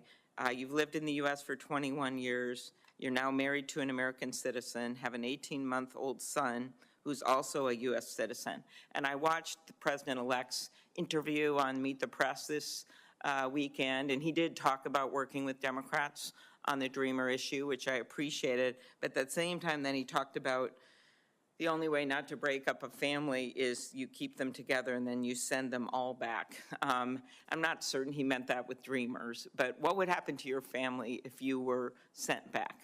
I mean, my family would face serious consequences. As I noted in my testimony, my wife is a U.S. citizen. Our entire family are U.S. citizens. Not only would this impact me on a personal level, but it would impact the U.S. citizens that have built their lives around me. U.S. citizens like my mother-in-law, who is legally disabled and has a brain tumor that requires her to take chemo in the United States. If my wife is not around to care for her, if my wife is not around to be there for her mother, it's going to cause serious hardship on her life and potentially cause her to lose her life. And also, my brother-in-law has been serving in the Marines since he graduated from high school. He wants to re-enlist in the Marines next year. However, he has to choose between the love for his country or the love for his mom and come back home and take care of his mom. So not only is this impacting me on a personal level, it's impacting the people around us that have built their life around me. I've been in this country for so long, and to think that you can just remove an individual who United States citizens have built their lives around would not cause hardship on other people around them, it's just disheartening. Okay. Mr. Reichlin-Melnick, could you go through just one more time the statistics, and then I'm out of time here, on if the focus was on enforcement, you know, as well as the border and going after the people that we know have criminal records here, just that kind of money we'd be talking about if we wanted to focus our efforts on that group, as well as I would add to that, it's also going to be more border protection, which we know we need. Yes, Senator. So we estimate that on average, a single deportation costs the U.S. government in today's money slightly under $24,000. So if we're looking at deporting 13 million people, that adds up to hundreds of I'm actually billions. trying to get us to some reason, to a solution that might work here. I remember when you were talking to Senator Durbin, and you talked about if you focused on the group that we know have criminal records that are still out there, how that kind of cost and what that would be. I have to run the exact numbers for you. I'm happy to get those for you, but it is substantially less expensive than what President Trump has repeatedly said he would do, which is aim to deport every single person here, regardless of whether they have a conviction or not. Okay, but so if we could get that and follow up later, because I think that there'd be some widespread agreement that if we're going to start somewhere, for one thing, we must begin with these most serious offenders that are out there and get the money set aside for that, do more at the border, try to do something positive here with Dreamers and people that are contributing so greatly to our economy, and trying to figure this out. We have tried this several times and had agreements with Democrats and Republicans in the Senate. Not everyone on the left, right, not everyone, but I'm just hoping we can get to a place like that. So thank you very much. Thanks, Senator Klobuchar. Senator Kennedy? Thank you, Mr. Chairman. Mr. Arthur, you are with the Center for Immigration Studies, is that right? That's correct, Senator. And that's a nonpartisan think tank, is it? It is, sir. Okay. The border is an open, bleeding wound, isn't it? That's a fair way to characterize what's been going on for the last 4 years, sir. The southern border is chaotic by design, isn't it? Yes, it is. I've been covering the border for 3 decades, and yeah, it's pretty chaotic. Would it be fair to say that the broken southern border is man-made? It would be fair to say that, sir, based on policies that have been implemented. And that man's name is Joe Biden, isn't it? That would be a fair assessment, yes, Senator. Under President Biden, if you wait in line for legal immigration, you're a chump, aren't you? When you look at the benefits that have been given to people and the speed at which they've been released into the United States, I would be chagrined if I were waiting. You're a chump, aren't you? Yes, sir. General, Yes, you sir. believe in open borders, don't you? I believe in the rule of law, sir. All right. And it makes you angry that President Trump does not believe in open borders, doesn't it? Senator, I'm not here to discuss immigration policy. I'm here to discuss whether or not we use the military to enforce it. And it makes you angry that most Americans don't believe in open borders, doesn't it? Not in the slightest, sir. Again, I am not here to discuss the immigration policy. Yeah. Duty, honor, respect, you talked about that Yes, in Senator. your opening statement. On October 14th of this year, you went on CNN. I want to read you what you said, make sure I'm accurate. Here's what you said. President Trump is not like any sane leader. I'm very proud of General Milley for saying that President Trump is a total fascist. To Bob Woodward, if he as chairman of the Joint Chiefs is calling the president a fascist, I'm so proud of him for breaking that barrier. The challenge is because most MAGA Republicans, they don't understand what fascism is. The reality is that they are in fact fascists themselves. Did I read that accurately? Senator, I am happy to discuss my personal perspectives with you separately at any time. That's not the purpose of the hearing today. Did I read that accurately? I believe so, yes. Yeah. You think you're smarter than the American people, don't you? Absolutely not, Senator. I am here to discuss the use of the military as part of this mass deportation. You think you're more virtuous than the American people, don't you, General? Senator, I am insulted by your comment. Duty, honor, and respect.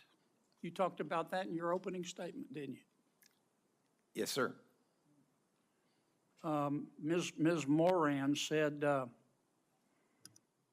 wrote down her words. She said, by their actions, you know what someone's character is like. You agree with that? Senator, for 35 years, I served my country with absolute honor and distinction, and I will continue to do so. You agree with what Ms. Moran said? Of course. Mr., we've got a few minutes left. 23 seconds. Well, actually, you let Ms. Klobuchar go well over, so I'm assuming you'll extend me the I'll same. give you the same minute I gave to her. You gave it a minute 20 at a time. You're using. I watch you like a hawk, Dick. Mr. Melnick, Mr. Reichlin Melnick, you believe in open borders too, don't you? I do not, Mr. Kennedy. Okay. On November 1st, 2022, you tweeted, both Texas and Louisiana have their knives out for black immigrants. Do you remember that tweet? I don't, but it's quite possible. What Texans, it's not only possible, it happened. You're not denying it, are you? No, I'm saying, referring to the context. Who I are you actually talking to? don't know the context. Who are you talking to about who in Texas had their knives out for black immigrants? Guessing the context, but my suspicion is Give that me it a has to name. do the Give me a Attorney name. General Ken Paxton and Give the me a Attorney name. General of Give me a Louisiana. name. I just did. You don't have a name, do you? I just said Ken Paxton. You don't have a name, do you? You just said it, did you? Just said Ken Paxton. All right, how about Louisiana? You said Louisiana has its knives out for black immigrants. Who in Louisiana were you talking about? Again, I'm not certain. That was 2 years ago, and as I'm sure you know, much has happened in the last 2 years. Well, did you say it? Again, I do not remember the context, But you don't, Senator you Kennedy. said somebody had their knives out from Louisiana for black immigrants, but you don't know who they were? You just said it? I said the Attorney General of Louisiana and Texas, and I believe this referred to specifically lawsuits brought and arguments that were made in court that the arrival of Haitians I'm out and of time, others but I were want to get you inherently on the dangerous, record. which was You not. Thank you very much, Senator. believe Appreciate that the your Attorney questions. General at that time of Louisiana had his knives out for black immigrants. That's your testimony. Given their Thank you, Senator litigation Kennedy. conduct, yes. Senator Hirono. Thank you, Mr. Chairman. We have a broken immigration system. This was acknowledged over a decade ago when I first arrived in the United States Senate. And we actually, in 2013, we had a bipartisan, comprehensive immigration reform bill that addressed the issues of all of the immigrants who are working in various large sectors of our economy, i.e. in the ag sector, where the Chamber of Commerce are concerned about what we're doing with immigration policy, where we dealt with the undocumented immigrants who are working and paying taxes for which they get absolutely, you know, they're paying the Social Security, Medicare, they don't get those benefits at all. So we have a broken immigration system. We actually had the two senators who are sitting here, the chairman and the former chair of the committee, who are part of a comprehensive immigration reform. So I don't know why we cannot come to some sort of an agreement to deal with the massive, complex issues that confront us.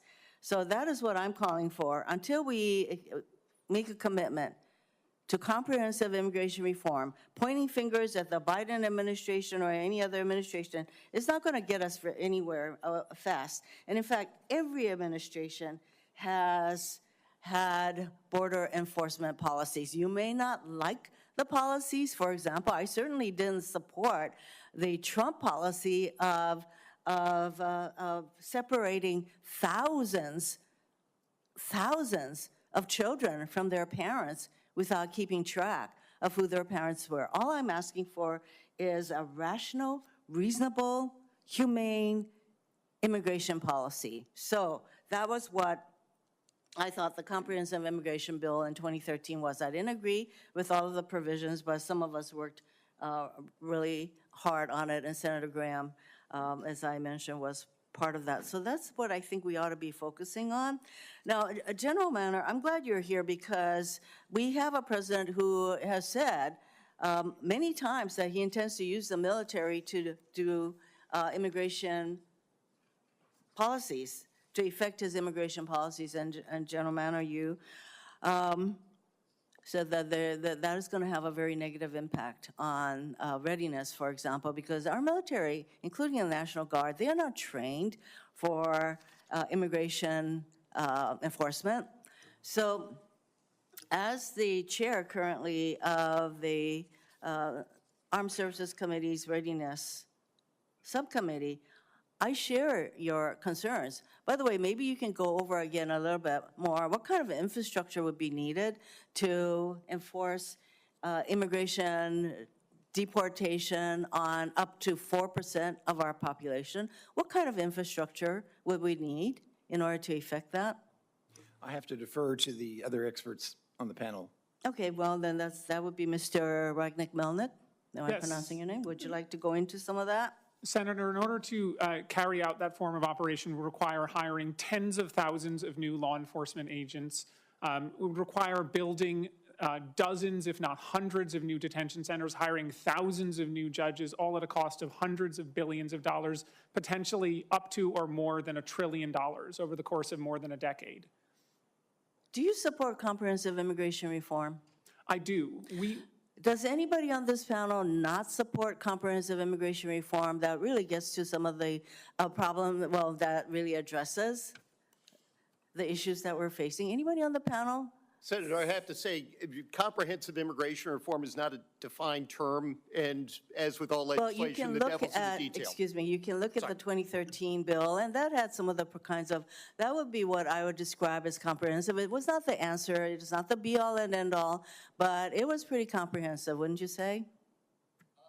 I was actually on the bench at the time that bill was introduced. I was an immigration judge and not involved in legislation. Well, it was, trust me when I say that, it was about as comprehensive immigration reform as we have managed to do in over a decade at this point, and that's more, I think, what we need to do. And I don't think there's anybody here who supports something called the open borders, because as I said, every single administration has had border enforcement policy. You may not agree with all of that. I don't think there's anybody sitting here who supports open borders, whatever the heck that means. But we all know that we need to have border control. We need that. But what are we going to do about the 11 million to 13 million undocumented people here who are very much a part of our community and the fabric of many, many communities, not to mention that there are U.S. citizens that are part of their families? And are we going to start busting them up? What's that going to do? So, you know, before we start throwing out all kinds of so-called solutions, I think we need to think about what are we going to do to have a rational, reasonable immigration policy, and that's what I'm calling for. Thank you, Mr. Chairman. Thank you, Senator Rono. Senator Blackburn. Thank you, Mr. Chairman. Thank you to each of you for being here today. Ms. Morin, I am so sorry for your loss. I know that's been a very difficult time for you and your family, and this truly is a season of sorrow for you all, and I recognize that. I find it so interesting. This open border policy that we've seen is not a compassionate policy. I've talked to people that work with human trafficking and sex trafficking, and what is happening to women and children is abhorrent. And we all are fully aware of that. Mr. Chairman, I appreciated your remark that we should deport those that are truly a danger to Americans. I think that's accurate. I don't think there's anyone would disagree with that. We've all seen the uptick in violent crimes, such as Ms. Morin and her family have experienced. And this is the reason I reintroduced my CLEAR Act this year, which would enable local law enforcement, when they apprehend someone who's in the country illegally, to detain them and then call on ICE to deport them. And then the federal government have to repay that local law enforcement agency for what they've spent in that apprehension, that detention. And we should pass this bill today.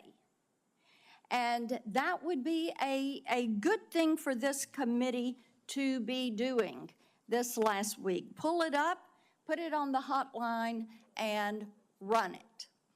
Is there anybody on this panel that disagrees with deporting criminal illegal aliens? Raise your hand if you disagree with that. Everybody agrees those that have committed crimes against our citizens should be deported. Mr. Arthur, I want to come to you. Talk for just 1 minute about why it is important that we empower local law enforcement to carry out the job that the federal government has not done. Well, you actually heard Mr. Reichlin-Melnick talk about how few ICE enforcement removal officers there are.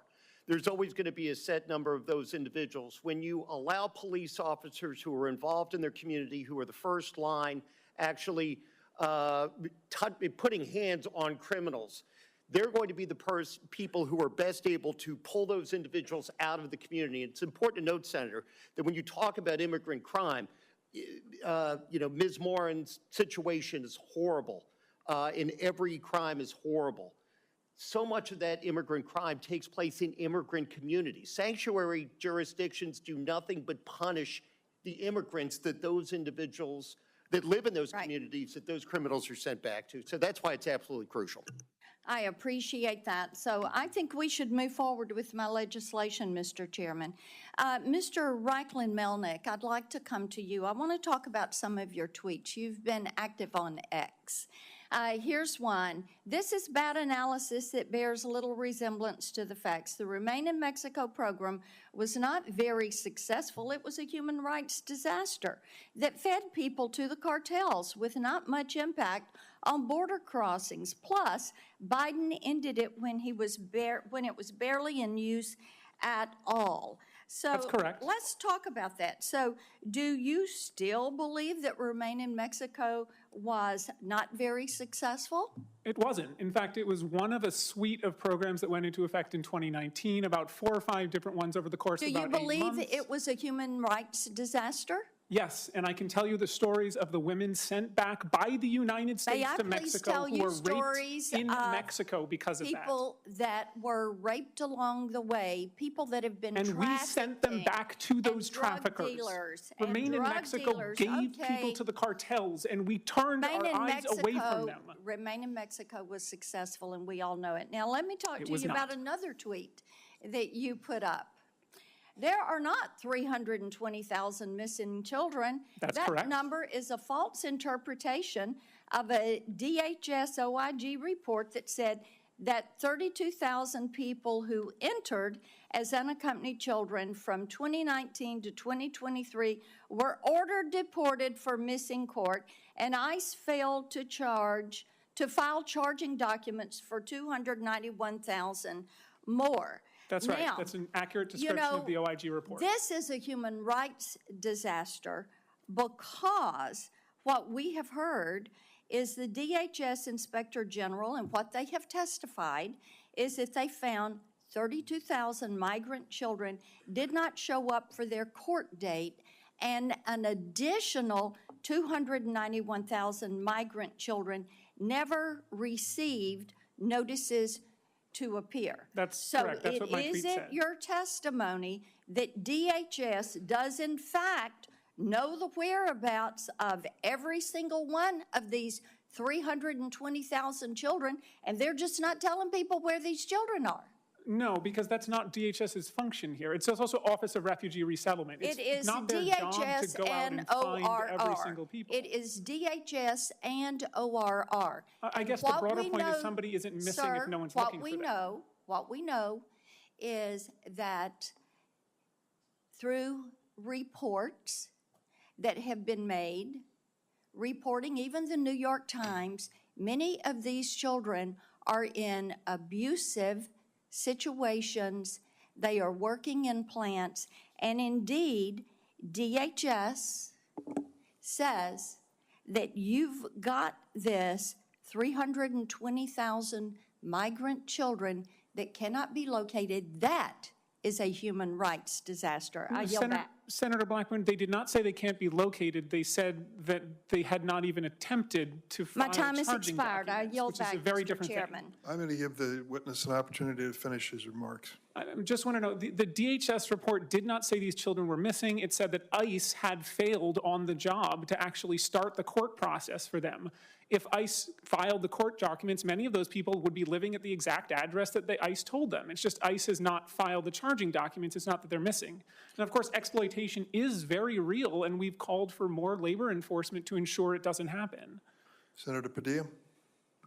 Thank you, Mr. Chair. And the fact that we're still discussing, debating the struggle to reconnect children who were separated from their parents more than 4 years ago today should tell us a lot about what to expect in the next administration. I think it's worthy of further conversation, maybe a different hearing, a different day to focus on that. Just as a reminder for folks that are observing today's hearing, that the topic, the stated topic of today's hearing is, quote, how mass deportations will separate American families, harm our armed forces, and devastate our economy. So I will attempt in my questions to bring us back to the focus of this hearing today. But first, I wanted to point out a couple of notes that I've taken throughout the hearing. In hearing from my colleagues on the committee, the issues they've raised, the questions they've raised, to underscore a statement I made at the outset, which is how complex this conversation in this policy area is. And so it requires thoughtful and nuanced solutions. Senator Graham was talking about the numbers, and even questioned witnesses of would you be opposed to someone who has had their day in court, he said, and has been denied a further stay in the United States after having had their day in court.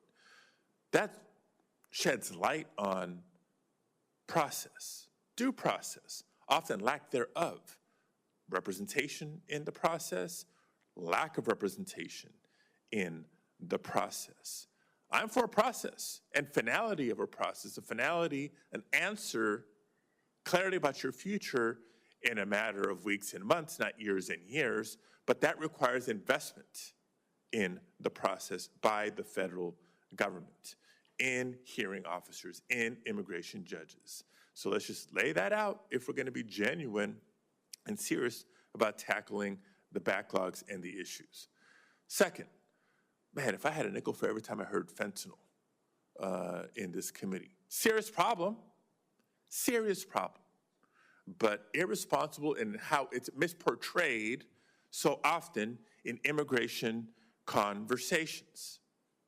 Fentanyl needs to be addressed, fentanyl needs to be stopped.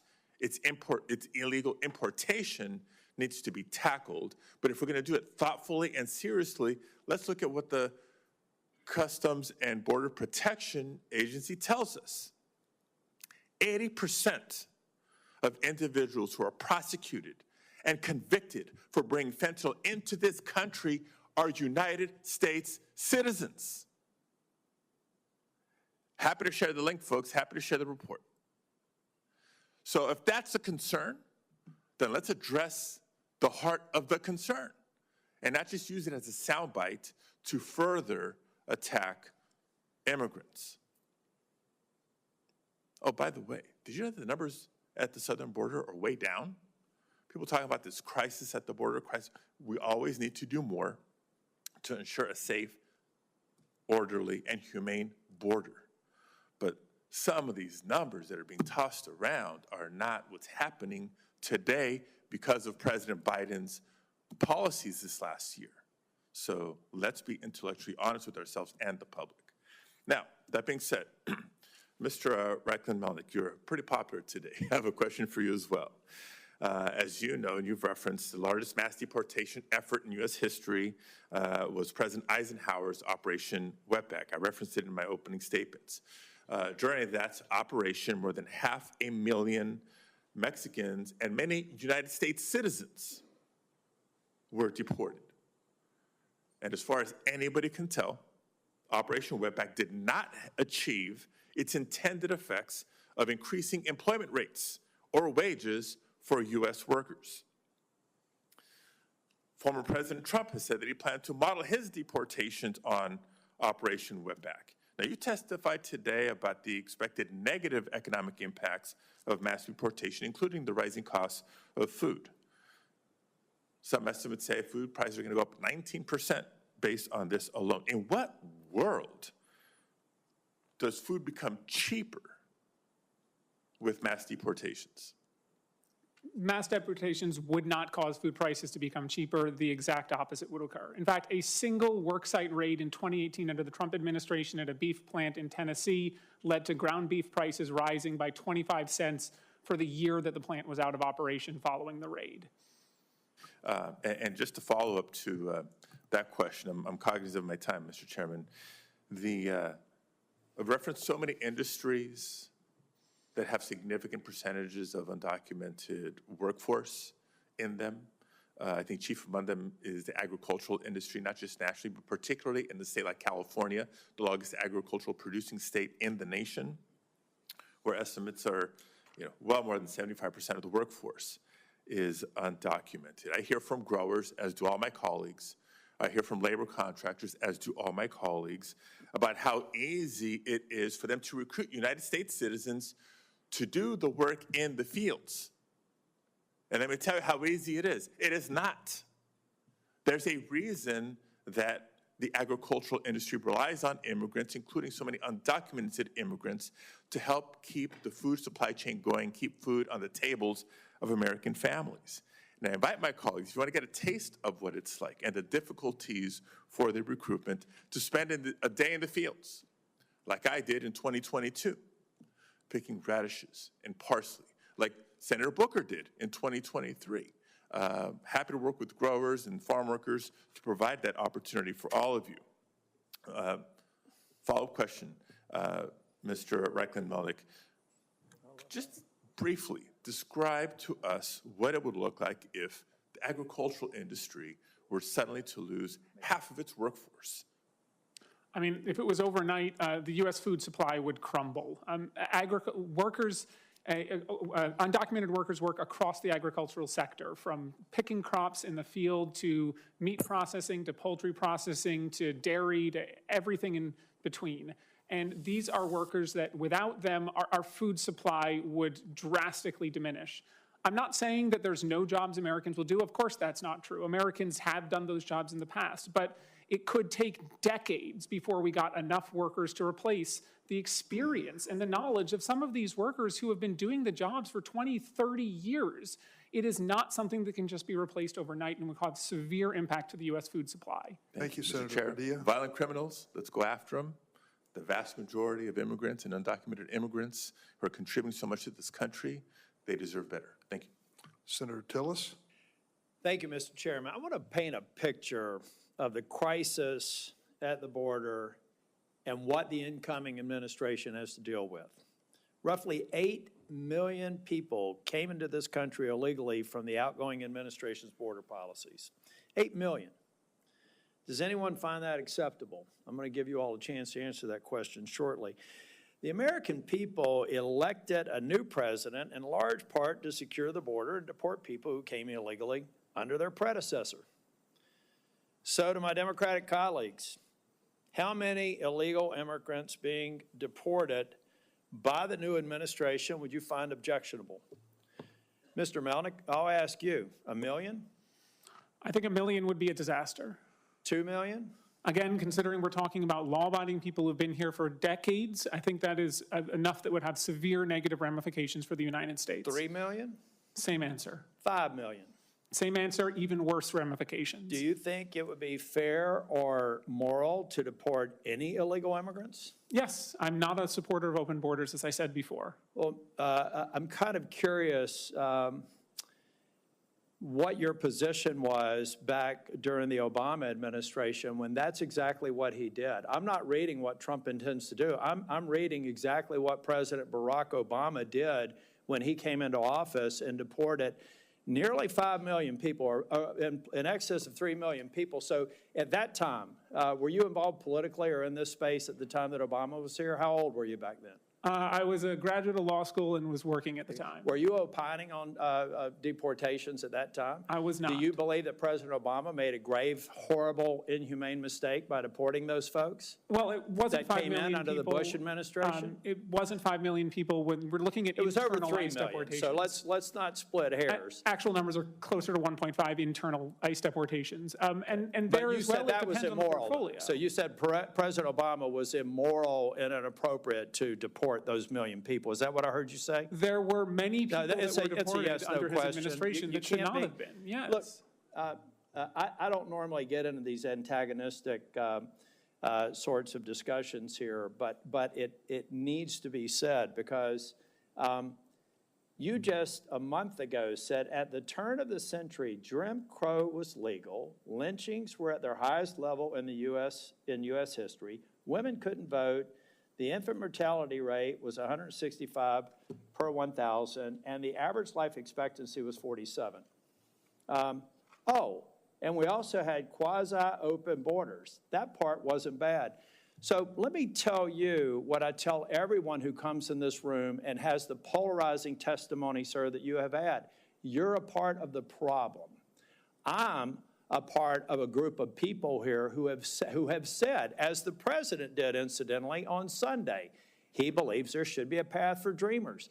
We're demonizing President Trump for something he may or may not do, but he has said to his Republican base he believes that there should be certainty for dreamers. He's also said that we have to have a secure border. And as long as the border is not secure, people like me who try to treat people who are in the state that they are here with respect and understanding some of the issues that Mr. Padilla brought up, you cause people to go into their corners and get nothing done. That is why Chair Durbin has not been able to fulfill the promise on dreamers every single year he's tried for the last 20, because people like you make it impossible to have let me finish, and then I'll let you speak as long as the chair wants to, have a rational discussion about it. Because if we don't secure the border, I can't get a path to citizenship for the DACA population. If we don't secure the border, I can't get Democrats and Republicans to come together and give certainty to the dreamer population. Are there any dreamers in the room? Raise your hand if you are. All right. Well, this is a part of the problem, ladies and gentlemen. You have an incoming Republican president who just said as late as Sunday that he's prepared to give you certainty. But we have people here demonizing him for asking the reasonable question of, can't we all agree that we need to secure the border? So if you are sincerely, I don't know how you make your money. I don't care what your political motives are. But number one, I would really appreciate it to say, if you would go out on social media and say that the President Obama did a horrible disservice to those people he deported, and he's as wrong-minded as every other Republican who said we've got to secure the border, deport people. Because you can't have one being okay and the other one not being okay. And if you don't come to the table and recognize in a world where, 100 years ago, it was probably safe to have a quasi-open border because the world order was changing and we emerged as a world leader. But today, we have terrorists that can fly from the Middle East, land in Mexico, and come across the border in less than 24 hours. We're not living in Ellis Island anymore. We've got a problem that can't be solved, and people like you are creating more obstacles to people like me who are willing to take hits from my own party to satisfy what people like Donald Trump want to get done. Thank you. May I respond? No. Thank you, Senator. It's my time, so I'm going to speak. First of all, I want to thank all of the witnesses.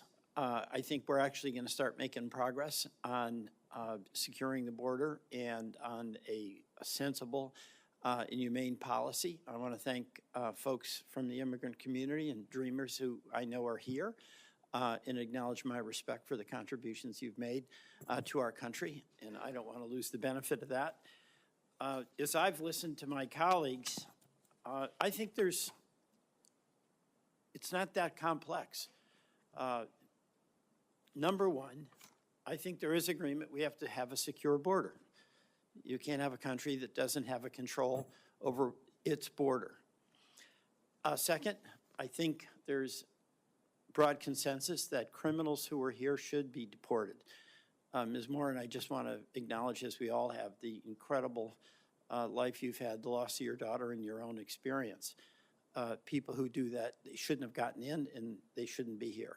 And if they are here, they should be in jail. Third, we have the question of people whose status has been determined, but it took so long for that status to be determined, in many cases years and years, that they've become an integral part of their community and they put roots down here and they haven't committed a crime. This is where we don't have consensus. There's a view among some, and I think the President-elect Trump has this view, that if you are here illegally, no matter how long it took for that adjudication to occur and no matter what your roots are, then you should go back. Senator Graham was indicating a view that if you've been adjudicated, fair is fair and you should go back. There's another point of view, and that is that if you have been here and we had a system that didn't adjudicate in any kind of timely way, and you have been working, I'll put it in very specific terms, on a farm in Vermont for 7 or for 8 or for 9 years, and you become a contributing member to the community and the economy, there's another approach one could take where you might pay a fine, you might have to make amends for the fact that you came here illegally, but there'd be an acknowledgement of the contributions you've made, the roots you've established, and what the harm to the community would be. And that certainly would be the case in Vermont, just speaking about agriculture. I just can't imagine, actually I can't imagine, I've talked to some farmers who, if they lost their labor, would lose their farm because cows don't milk themselves and they are not able to get local labor to do that. So there is a real potential here for us to find common ground and get something done that is securing the border, that is deporting criminals, that is making judgments about allowing people the option of paying a fine, where there would be a deterrent as long as we have a secure border. You know, Ms. Moran, I just want to ask you, you've suffered so much, and I want to express to you my gratitude for your advocacy on behalf of others. But if we had a secure border, you're advocating for that, if we have, and that keeps criminals out, right? Would it be in conflict with what you think would be a reasonable outcome for, like, dreamers, for instance, kids who came here with their parents, who've not committed any crime, who've become parts of the community? Would that be something that you would see as a reasonable outcome to find a way for them to have a legal status? A couple of things from listening to everyone speak.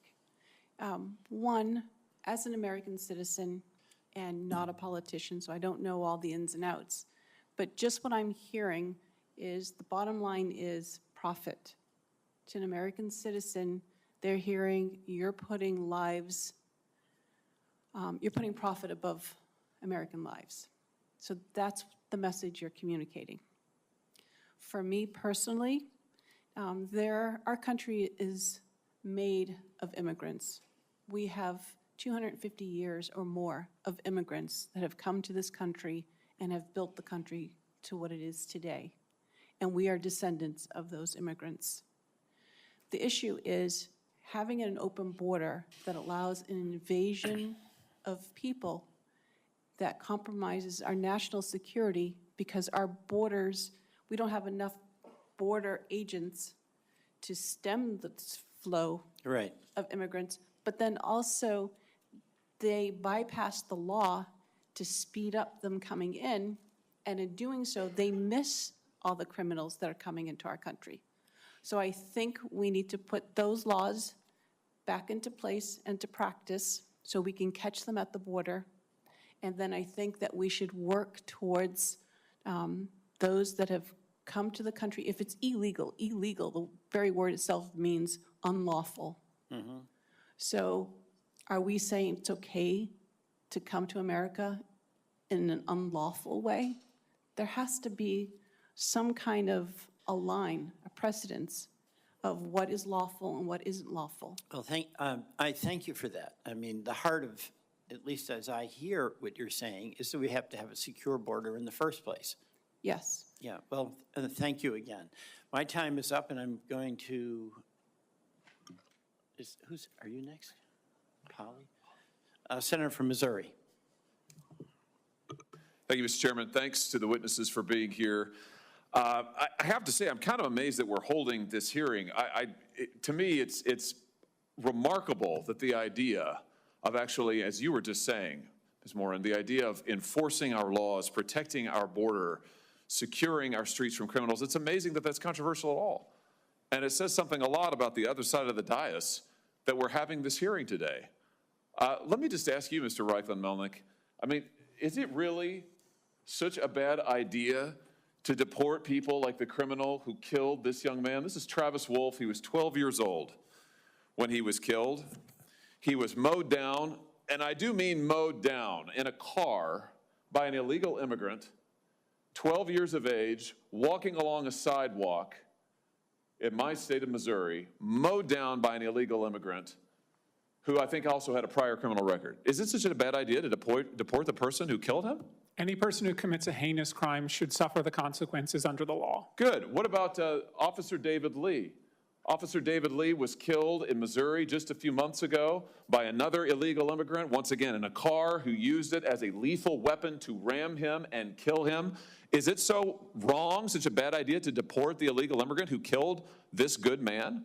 Again, any person who commits an awful act should face the full force of the law. And We've had multiple stabbings in the state of Missouri at laundromats in O'Fallon, Missouri, where innocent civilians were going to do their laundry of an evening and were attacked with knives, slashed, bled, stomped upon? Should the illegals who do that, should they not be deported? No, as I said, if you commit an offense, you should face consequences. But the overwhelming majority of the 13 We've million had people officers here assaulted today in have Kansas not City on the committed other side any of the offenses. state who have been assaulted by illegal immigrants. One officer required over 100 stitches to the head, a police officer, earlier this year. Should the illegal immigrant who did that not be deported? Again, they should face the consequences of the law, but they are a very small minority of the population that President Trump is promising to deport. Well, let's talk 13 about the million rest people. of the people who you don't want to be deported. You said in an article that you wrote recently, new report shows devastating costs of mass deportation. You wrote this in October. Do you remember this piece? Yes, that is a summary of our report that Yeah, we published so in in this October. piece, and it's also in your written testimony, you talk about how much the economy will lose if the United States actually enforces our immigration laws and deports folks who are here illegally. And I want to quote you now. You say some industries would be particularly hard hit, including construction, agriculture, and hospitality, which combined would lose more than 2.5 million workers. What's the argument here, that there aren't American workers who are available to do those jobs? No, and as I said previously, there likely are, but the issue is that And you don't want their wages to rise? I think that we want to pass a path to citizenship so we can have a level and fair playing field for every American. Why would you want American citizens and those who are here lawfully to have to compete against illegal immigrants who, by the way, are often paid not minimum wage, who are not given the federally mandated benefits precisely because they're here illegally? Why would you want to drive down the wages of millions of working Americans who can't get those jobs in construction, agriculture, and hospitality because illegal immigrants are getting them? Suppressing wages in the meantime. Why would you want to do that? Well, if you've been here for my initial testimony, you know I don't want Oh, that. listen, I read your testimony word for word, and I've been watching it, and I know what the answer is. You don't actually care about working people because you're absolutely hell-bent on this ideological agenda of opening our border. You want to give everybody who's here a path to citizenship. You want blanket amnesty. You talk about mass deportations. That's your word, not Trump's. You want mass amnesty, right? It's right here in your testimony. We want a path to citizenship for That's people amnesty. who pass a background check, who pay a That's fine. amnesty, who you and just that said way there's we'll get millions of a people, level 13 playing million people. Right, 13 million people you want to dump into the labor force. They are Who already will drive in the labor force, illegally, Senator. they're here, Yes, taking jobs so from let's American make it citizens and legal selling. and Oh, avoid perfect. So this. here's your plan. So just if you're wondering, America, here's the Democrats' plan. Take the 13 million plus illegals who are here, taking jobs from Americans, taking wages down, taking health care benefits, and bring them here legally so that they can continue to drive down wages, flood the labor force, and suppress all Senator of the Hawley, they above. can't flood the labor force if they're already part of the labor force, which is They the are economic flooding the issue labor today. force now. That's what's happening now. Why The do you think majority wages have been here for flatlined? over 15 years. Many millions have been And here what has since the happened to Reagan working class administration. wages in that time, Mr. Reichlin-Melnick? Working Have class they gone wages up? are currently going up, yes. Oh, really? They've have gone up over the last year. 15 years? Over the They're last up? 15 years, I will have to consult the economists on that matter. Yeah, they're down, way down. What world do you live in? Listen, Senator Hawley, they here's are the all- deal. The Are you American familiar people with the just phrase, voted. "Don't The American cut off your people nose to just spite your voted. face"? You know what? It's my time, not yours. So you're here to answer my questions, not to offer a soliloquy. And let me just end with this. The American people just got a good look at your economic program, and they voted against it. We've had an open border for the last 4 years. We have had de facto amnesty, as you yourself just said, for the last 15 plus years. It has been a disaster. People have died because of it. Wages are lower because of it. Our streets are in chaos because of it. And now you and the Democrat Party just say more of the same, more of the same, let's double down. I would just say to you, I think that's insanity. I think it's total insanity, and the American people do too. Senator Hawley, we have a choice. We can either hurt the economy or help the economy. And if we want to deport 13 million It hurts the economy to give American workers jobs? Senator from Texas.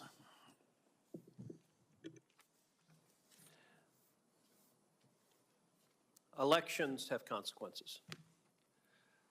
For the last 4 years, we have seen the most radical experiment in open borders this nation has ever seen. There are many reasons the American people showed up in overwhelming numbers to vote, to re-elect Donald Trump, to elect a Republican majority in the Senate, to re-elect a Republican majority in the House, but there was no reason more front and center than the open borders of the last 4 years. And I have to say, I think there were a number of us wondering, did any of the Democrats in Congress learn anything from the election? And the existence of this hearing makes very clear the answer is no. We've seen 12 million people come into this country illegally under Joe Biden and Kamala Harris.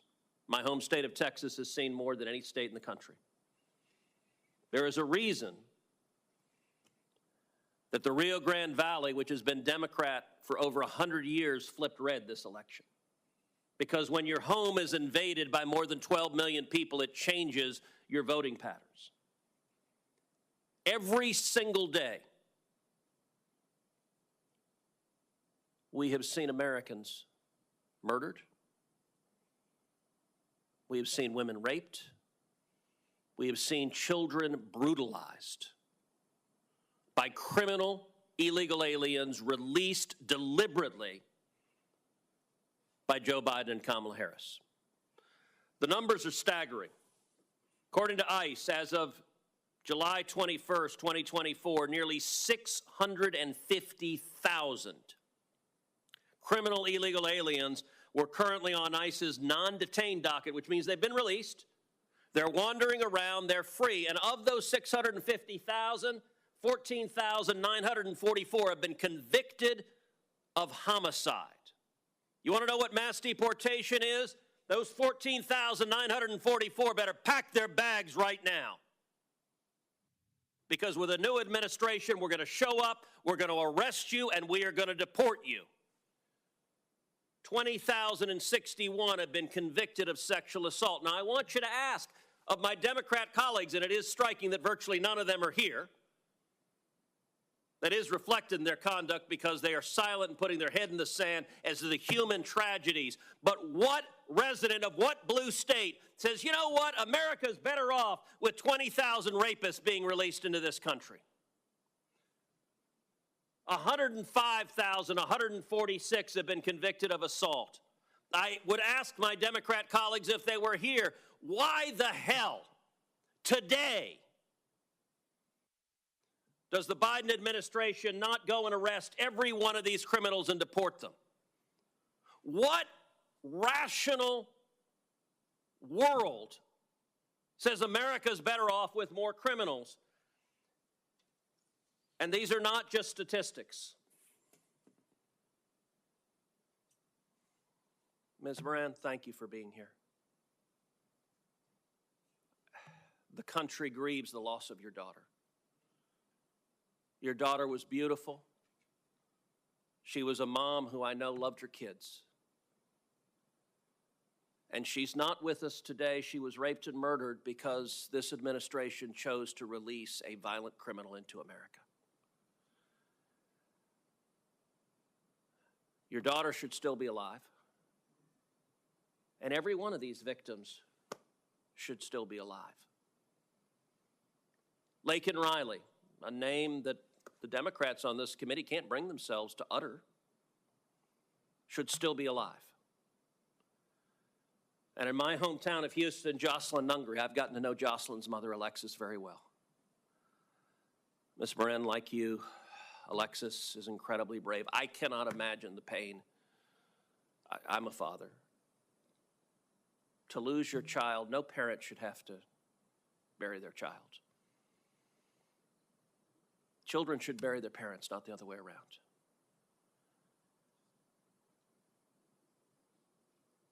It is wrong what happened to you. But I want to say to you, thank you for having the courage to tell Rachel's story. I would understand if you just curled up in a ball and cried. But, and I'm sure you have wept a lot of tears. But thank you for having the courage to tell Rachel's story. And I want to say, if there is anything that is a mandate from this election, it is to end this insanity, stop these murders, stop these rapes, stop these assaults, protect our citizens. And Ms. Moran, I just want to give you the opportunity at the end of my questioning to share from your perspective why this matters, why we should stop releasing criminals into America. In order to prepare for this hearing, I was actually looking at statistics over the last couple of days. And most of the rape and murder statistics by illegal immigrants are actually against children. Yeah. And to me, that's astounding. I don't know how many people here have children or grandchildren, but can you imagine your 7, 8, 9-year-old daughter being forcibly raped by a stranger, sometimes multiple times? This is the culture, and I realize it's not all immigrants, but this is the culture that they come from, this kind of violence. They grow up in it in their countries. To them, it's just part of what they've known for their lives. But to bring that criminal culture into America, it's destroying our families. I know of women in my hometown that have come up to me because they know I'm Rachel's mom and say to me, some guy just ran up behind me and tried to pull me down to the ground, and if it wasn't for the fact that I could fight him off and run to a store to call the police, I might not be here. And in one incident, that man had attacked 7 other women. Wow. Why are we allowing this? And then the women and children that are raped, and because they're so ashamed of what's happened to them, how they've been so violated, they don't say anything. So the numbers are grossly underestimated, I believe, as far as the crimes that are happening in our country. Thank and you. I think we need to stop this. Thank you very much. Thank you very much. I appreciate all the witnesses appearing before the committee today. There are obviously many questions asked about the mass deportation proposal of the president-elect. As I said earlier, I listened carefully at the Meet the Press yesterday, and I believe the magnitude of that statement is growing in the mind of the president-elect. Mr. Melnick, you certainly allude to that in terms of the number of personnel and the cost to our nation. Bottom line still is we have no tolerance for keeping dangerous people here who've come to this country and asked to be made citizens. And we certainly have no interest in a policy that allows them to come across the border with impunity. But the mass deportation includes not only that possibility of stopping those people, but an impact on Mr. Touré and his family.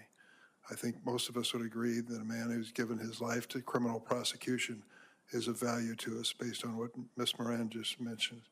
And I think we should go forward with that in mind. Let's be thoughtful and reflective and do things that make America safer and are consistent with our values. The hearing record will remain open for 1 week for additional materials to be submitted. And with that, the meeting of this committee stands adjourned.